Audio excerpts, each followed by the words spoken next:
नमस्कार। इस वीडियो का उद्देश्य कश्मीरी हिंदुओं के दर्द और दुख को नीचा दिखाना नहीं है। एक कंटेंट क्रिएटर होने के नाते और एक जिम्मेदार भारतीय नागरिक होने के नाते मैं पूरी तरह से कश्मीर घाटी के रहने वालों का दुख समझ सकती हूँ, जो 1989 से लेकर 1990s के मुश्किल समय में गुजरे थे। और मैं उन लोगों का भी दुख समझ सकती हूँ जिन्होंने वॉर्स के हाथों या एथनिक क्लेंजिंग के हाथों सफ़र किया है पूरी दुनिया में।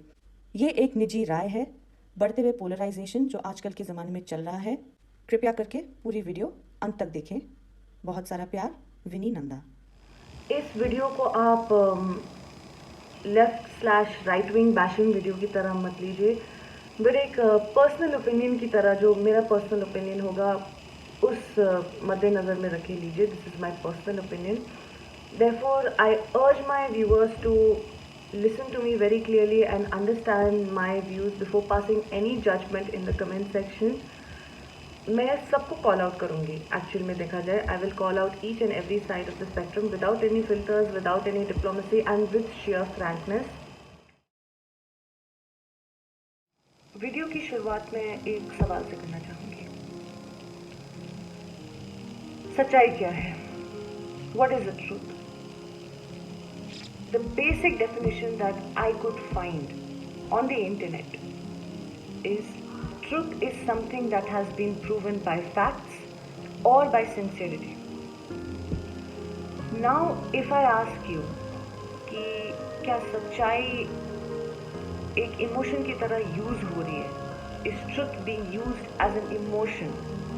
आप लोग सोचोगे ये कैसा सवाल है? What kind of a question even this? I don't understand. I don't get it. Now let me explain through my personal experience. जब कश्मीर फाइल्स की हाल ही में अनाउंसमेंट हुई थी, मतलब कुछ दिन पहले जब उसके ट्रेलर के अराउंड चर्चा हो रही थी, जब ट्रेलर रिलीज हुआ, मूवी तो अभी रिलीज भी हो गई है, मेरे पेरेंट्स काफ़ी एक्साइटेड थे। मेरे पेरेंट्स काफ़ी ज़्यादा खुश थे, एक्साइटेड थे कि सच्चाई फाइनली बड़े पर्दे पर आ रही है। Truth is finally being shown on the silver screen and fair enough, to be fair to them, rightfully so, क्योंकि जो कश्मीरी हिंदूज का जो एक्सोडस है, या जो एक्सोडस भी नहीं बोलूँगी, जेनोसाइड या जो भी आप बोलो, बहुत ही सैड, बहुत ही हार्ट रेंचिंग, बहुत ही जिसे कहते हैं इतना दुख दिलाने वाला, मतलब एक जर्मन हॉलोकॉस्ट की तरह ही है। वो एक ज्यूइश जो हॉलोकॉस्ट है उसके बराबर ही।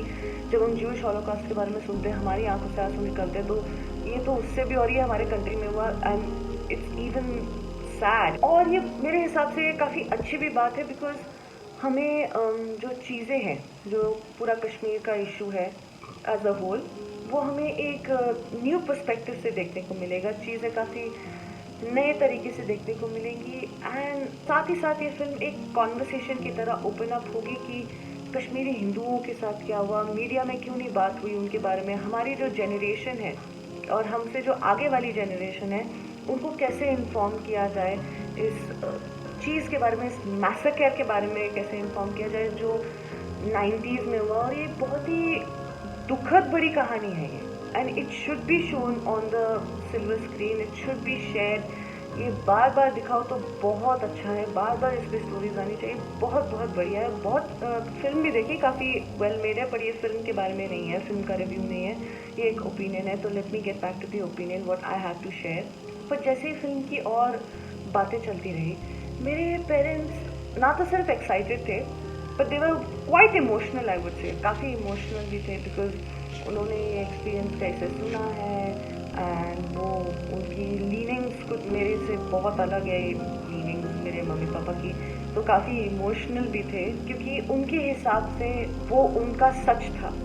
सिमिलरली मेरे बहुत दोस्त हैं जो कास्ट ऑपरेशन, माइनॉरिटी ऑपरेशन और काफ़ी बहुजन राइट्स के बारे में बात करना, LGBT राइट्स के बारे में, जो माइनॉरिटीज़ है उनकी राइट्स के बारे में बात करने वाले लोग हैं, वो काफ़ी खुश हुए जब आर्टिकल 15 जैसी मूवीज़ आई, जब पाताल लोक जैसे शोज़ आए, क्योंकि उनके लिए वो एक आवाज़ बन गई।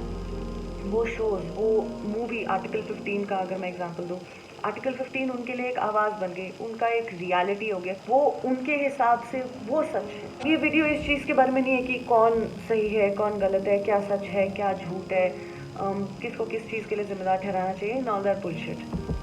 पर एक बहुत ही इम्पोर्टेंट सवाल जो कोई पूछता भी नहीं है, सबके सबकॉन्शियसली सबके माइंड में ये है, सबके जहन में ये है, लेकिन कोई पूछता नहीं है, nobody really verbalizes it out in the open, और कोई इसके बारे में सोचता भी नहीं है। What are we trying to get out of this?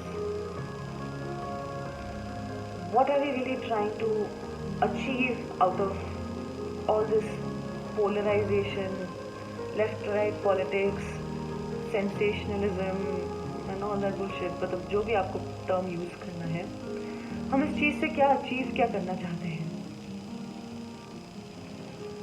Why is it that in today's day and age, चाहे वो कश्मीर फाइल्स हो, चाहे वो पाताल लोक हो, चाहे वो लैला हो, चाहे वो आर्टिकल 15 हो, एक्सीडेंटल प्राइम मिनिस्टर हो, ताशकंद फाइल्स हो, और भी बहुत सारी ऐसी सोशो पॉलिटिकल मूवीज़ है, सोशो पॉलिटिकल थ्रिलर्स है, या सोशो पॉलिटिकल बैकड्रॉप पे थ्रिलर्स हैं, या जिनके जो सीन्स है वो एक सोशो पॉलिटिकल स्टेटमेंट देना चाहते हैं, वो इतने पॉपुलर क्यों हो रहे हैं? चाहे वो कोई पूरी इनसाइड पिक्चर हमारे सोशो पॉलिटिक्स के बारे में पूरी इनसाइड पिक्चर वो पिक्चरें या वो वेब सीरीज या वो मूवीज ना दे, लेकिन वो काफ़ी पॉपुलर हो रही है। लोग चाहे बॉयकॉट करना चाहते हो या लोग चाहे उसको सपोर्ट करना चाहते हो, आप किसी भी पॉलिटिकल स्पेक्ट्रम के एंड से आते हो, बट मेरा ये मानना है कि वो पॉपुलर हो रही है। क्यों? इट्स सिंपल, वो आपके इमोशंस पे पैसा कमाना चाहते हैं। वो आपके, मैं रिपीट करती हूँ, वो आपके emotions, they want to encash on your emotions and on your believes. अब देखो, मैं यहाँ पे सिनिकल नहीं बनना चाहती, I don't want to be a cynic over here, but by making such content, by making such, I am not saying कि ये मूवीज आनी नहीं चाहिए, शोज नहीं आने चाहिए, बिल्कुल आने चाहिए, बिल्कुल आने चाहिए। In fact once in a while it's good to have such shows and movies, but जब ये बार बार आते हैं, वो ऑलरेडी पोलराइजेशन को और बढ़ावा देते हैं। जो इस कंट्री में ऑलरेडी जो सोशो पॉलिटिकल पोलराइजेशन जो ऑलरेडी है, लेफ्ट वर्सेस राइट, वो उस चीज़ को और बढ़ावा देते हैं, वो उस चीज़ को और, वो दरारें, लेफ्ट राइट की जो दरारें हैं वो और डालना चाहते हैं। एंड ये कोई रिलीजन के बारे में नहीं है, ये कोई कास्ट के बारे में नहीं है, ये कोई जेंडर के बारे में नहीं है, या ये कोई क्लास के बारे में भी नहीं है ये, but it's just people hating people. लोग ही लोग को हेट कर रहे हैं उस चीज़ की वजह से। क्यों? क्योंकि हम इंडियंस बहुत इमोशनल हैं, हम इंडियंस बहुत भावुक हैं, we Indians are very emotional people. अब इस चीज़ को मैं एक्सप्लेन करती हूँ। जब भी हम कोई फिल्म देखते हैं या वेब सीरीज या नॉवल पढ़ते हैं रियल लाइफ स्टोरीज के ऊपर, हम इंस्टेंटली एक कनेक्ट बना लेते हैं। अगर वो बहुत वेल मेड होती है तो हम इंस्टेंटली कनेक्ट बना देते हैं उनके कैरेक्टर से, उनकी कहानी से, उनकी पूरी दुनिया से। We get enthralled in that world, right?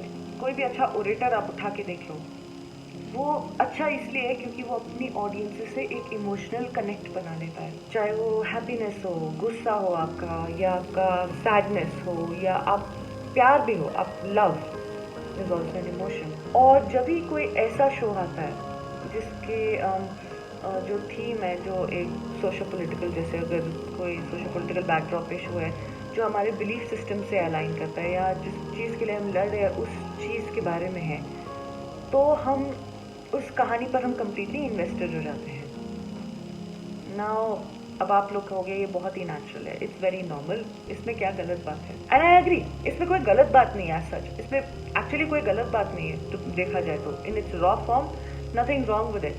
In fact ये बहुत ही अच्छी बात है, उनका काम है तो वो करेंगे ही।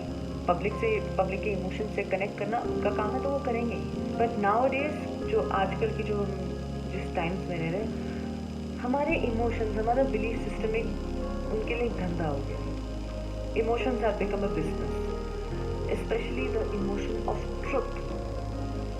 कौन सा सच किसी को नहीं मालूम। उनको हर जो मूवी है या बुक है या इंस्टाग्राम पोस्ट है या कोई भी बिजनेस जिसका एडवर्टाइजमेंट या कुछ भी है, या पॉलिटिशियन अगर कोई इलेक्शन भी लड़ता है वो आपके इमोशंस को समझ सकते हैं, they understand your emotions very well, they capture it very well, they go through the ground, they capture the emotion very well, they understand the sentiments very well, and they turn it into a business opportunity.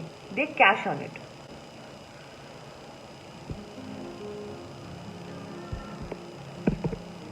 और मैं उनको इस चीज के लिए blame भी नहीं करती, पता है, ये उनका काम है, it's their job to do it and I don't blame them for it. But the problem is हम इंडियंस ऑब्जेक्टिवली चीजों को कभी नहीं देखते हैं, और हम लोग इमोशंस की जो भावनाएं होती है, कोई भी आप इमोशन हो, ऑप्रेशन के इमोशंस हो या फेमिनिज्म का इमोशन हो, नेशनलिज्म का इमोशन हो, या कोई भी बीइंग अ माइनॉरिटी का इमोशन हो, या एंटी अपीजमेंट का जो इमोशन हो, हम उस इमोशन में हम सोए कर जाते हैं, सो मच सो दैट कोई भी उसको फायदे के लिए यूज कर सकता है और वर्स के लिए यूज कर सकता है। आजकल के डेट में वो वर्स के लिए ही यूज हो रहा है, to be very frank with you. और आप मेरे वर्ड्स पे मत जाइए, don't go by my word.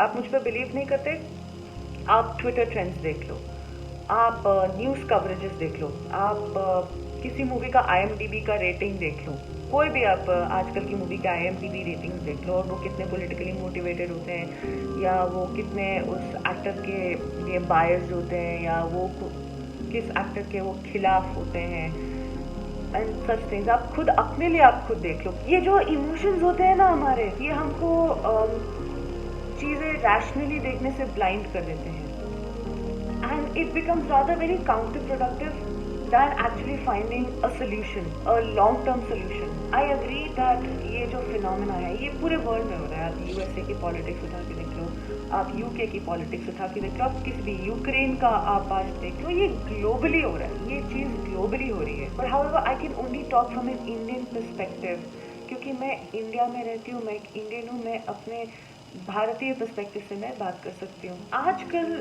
जो शब्द होते हैं जैसे ट्रुथ, फैक्ट्स एंड रियलिटी, ये बज़वर्ड्स की तरह ऑडियंसेस को मैनिपुलेट करने के लिए यूज़ किए जाते हैं। जो हमारे रीडर्स, व्यूअर्स या लिसनर्स होते हैं, उनको इमोशनली मैनिपुलेट किया जाता है rather than bringing all the aspects to the forefront. जो सच्चाई होती है वो हर किसी के लिए बहुत डिफरेंट होती है, हर किसी इंसान के लिए, चाहे वो मेरे लिए हो, आपके लिए हो, बाजू वाले पड़ोसी के लिए हो, सच्चाई हर किसी के लिए डिफरेंट होती है। Truth is different for different people. Being emotional, to conclude this video I would just rather say being emotional is okay, but when emotion blinds us from seeing things from a multiple point of view, multiple perspectives, और thinking rationally and seeking the full picture, that's where the problem lies, and that creates divide among people. I hope you guys like this video, and if you have any other suggestions, opinions, or any comments to give in this video, please do share your comments below, and we can have a healthy discussion.